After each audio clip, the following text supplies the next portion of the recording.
Greetings, Flow State Padawans, Flow State Jedis. What's happening? My name is Sumet Chatterjee from the Flow Zone Academy. I'm a Flow State specialist, which means that I help you feel your best and perform your best. Today I want to speak about one of my guides, Hermes. Hermes Trismegustus, or Thoth, sometimes called Mercury, sometimes called Enoch, sometimes, and Enoch is again related to Metatron, related to, Melchizedek and so forth. So yes, this is a being that's kind of been throughout many different cultures. I believe there's also an Islamic counterpart towards Hermes's energy. Now, of course, if you're familiar with Hermes, you might be familiar with the Kybalion, okay? Which is one of the greatest texts that I would highly recommend if you are to work with the Hermetic principles in these energies. Ferocious sent a funny meme of a hermaphrodite man who, was saying that hermaphrodite was related to Hermes, or hermetics in some way.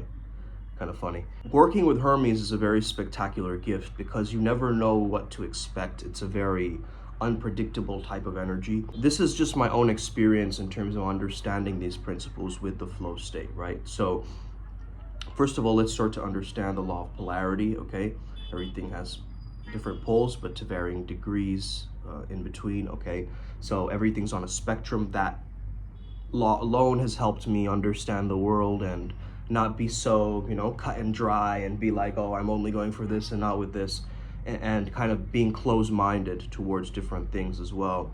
I understand that everything is cause and effect, the law of correspondence, and, understanding that every cause is effect, every effect has a cause. The randomness of the universe is basically our inability to recognize God's patterns or design, okay? So we've got to understand how to perceive it with the God goggles, with the right framework, okay, if we are to understand it.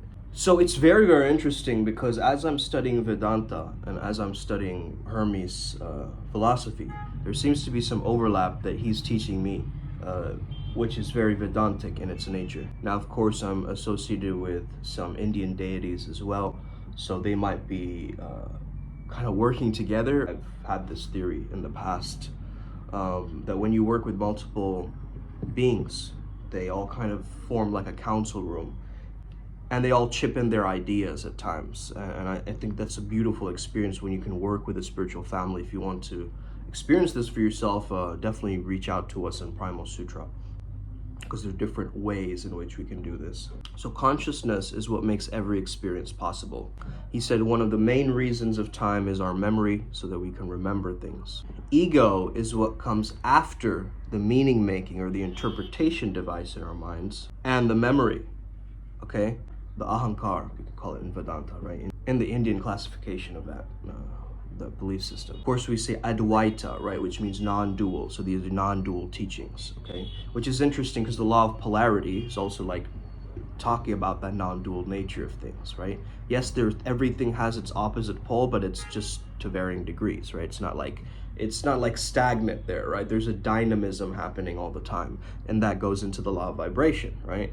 Also understanding that the infinity, that the note of infinity, right, is the manifestation point. That's one of the things that we've learned from Hermes. Hermes is very good at breaking things down, calculating things, giving amazing lectures. Interesting to note that Thoth or Thoth sounds like thought, okay?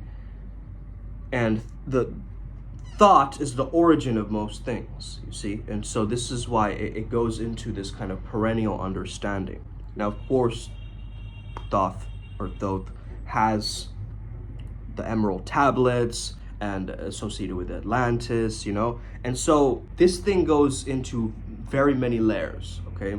Of course, we're not going to discuss all those layers. I just want to be very, very constructive in this video because I want you guys to walk away with some flow state wisdom. According to this energy, and this is also an Advaita similar energy, that the more you go inwards, okay, the different parts or perspectives that you might have that might feel fragmented or separate get into a wholeness or a completeness or an integration. So basically you're overlapping with unique different perspectives internally in your internal world.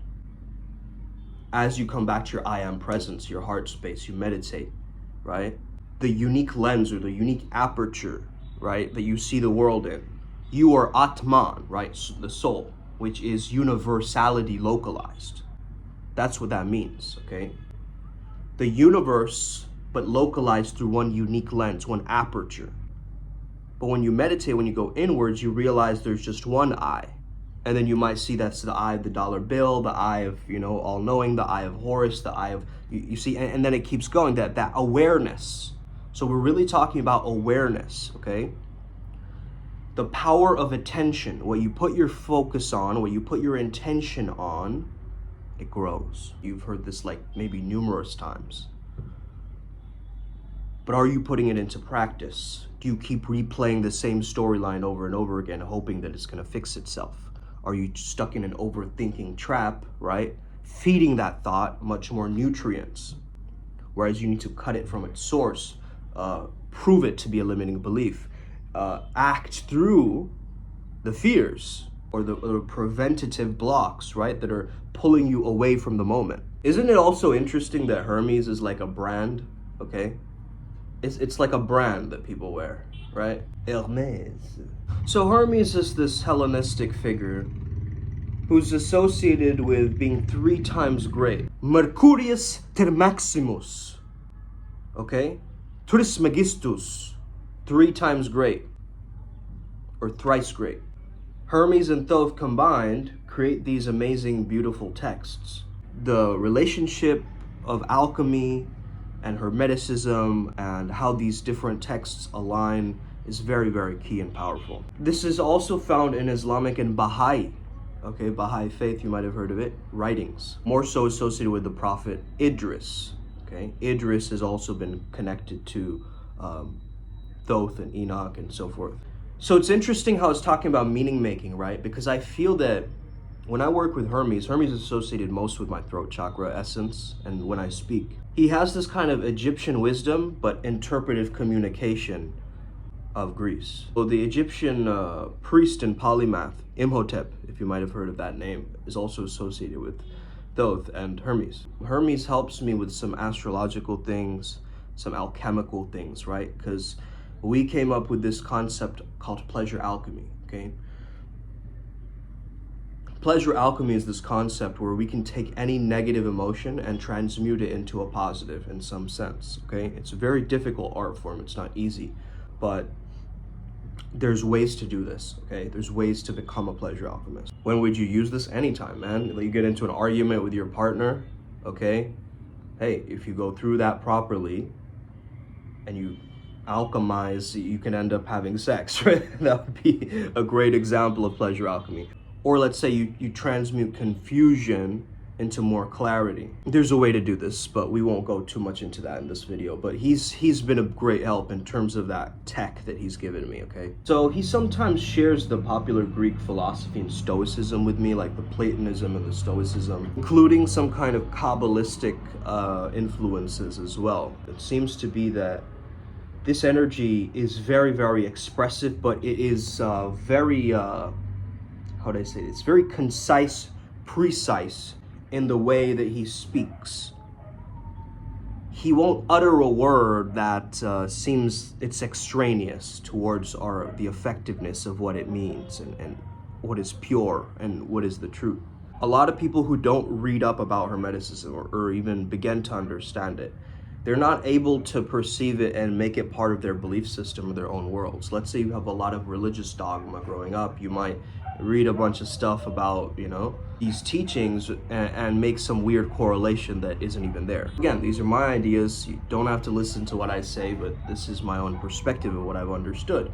I believe that Hermes is helping us to create a golden dawn, a new golden age here. And that's not the golden age. I'm not talking about like the Illuminati free world new order type thing, okay? A lot of people get confused with the golden age and that, right?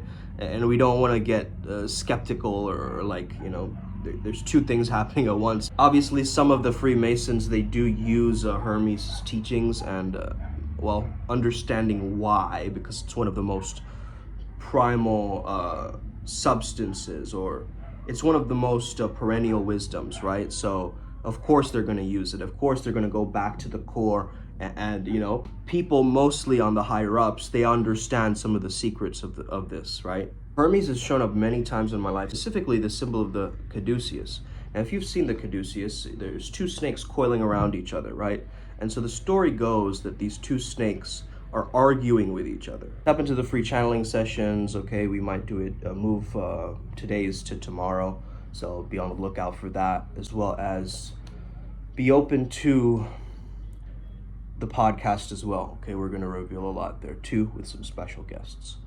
So the Caduceus, right? The anti-conflict symbol, these two snakes coiling around each other, and the staff of Hermes just stops their conflict. So the symbol of anti-conflict keeps coming up in my mind when I think of this being. Also, both my parents are doctors, right? So the doctor symbol, the pharmacy logo, is the same as that. And that symbol is such a powerful symbol for me, I'm telling you. When I look at that symbol, it creates like a shockwave through my entire body. Okay, this is what I know that Hermes is like, okay, there's something here with this wisdom, man. Okay, there's something here with this wisdom. You gotta take this forth. Okay, you've got to make this happen. Okay, feel free to have as many conspiracies that you want around this. Okay, bro, I'm not interested in that. I'm interested in acceleration, actualization, making myself better, making myself more well attuned towards my own frequency and what I actually do prefer and wish to create on this planet. Hermes is an incredible being to work with, so I highly recommend it if you want to work with any of his forms. I also work with Metatron at times. So when I worked with Metatron also pointed out that I might be related to Hermes. So hey, you know, we all know like different fragments and facts around this, but I think there is one overarching truth.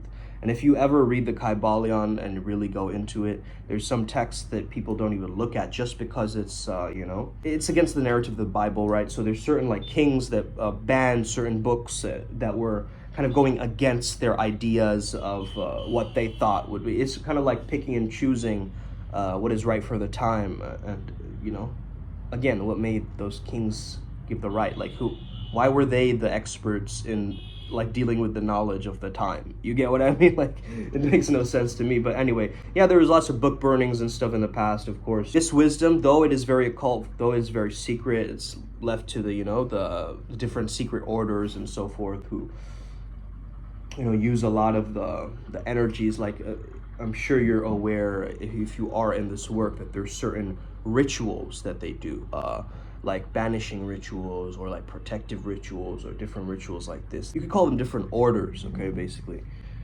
Now, if you want to work primarily with Hermes, you got to open your throat chakra, man. You can't work with Hermes if you're still trapped in your own dogma, in your own weird belief systems, and you don't believe in yourself, and you have all these insecurities. He's gonna completely just baffle you with like the illusion of all of that, man. If you have social anxiety, I highly recommend you working with Hermes, okay? He's gonna make you speak up in random moments where you feel like your heart pulsing out of your mouth almost. It helps, really. It does help because he doesn't keep the energy trapped there for long, okay?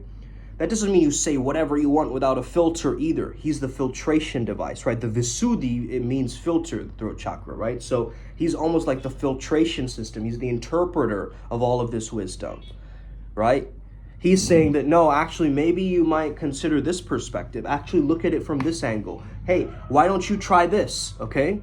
You don't have to, but hey, this is one option for you, right? And that's what he really establishes and helps me with. And I hope that you enjoyed this video. If you have any other questions around Hermes and so forth, you can always shoot me a message and we can get to talking. Let's get it. Upward Spiral Gang, may we never be the same again. Let's crush it today. Os. Hit that subscribe button, hit that notification bell. You already know. Hit it. Okay, cool. Peace.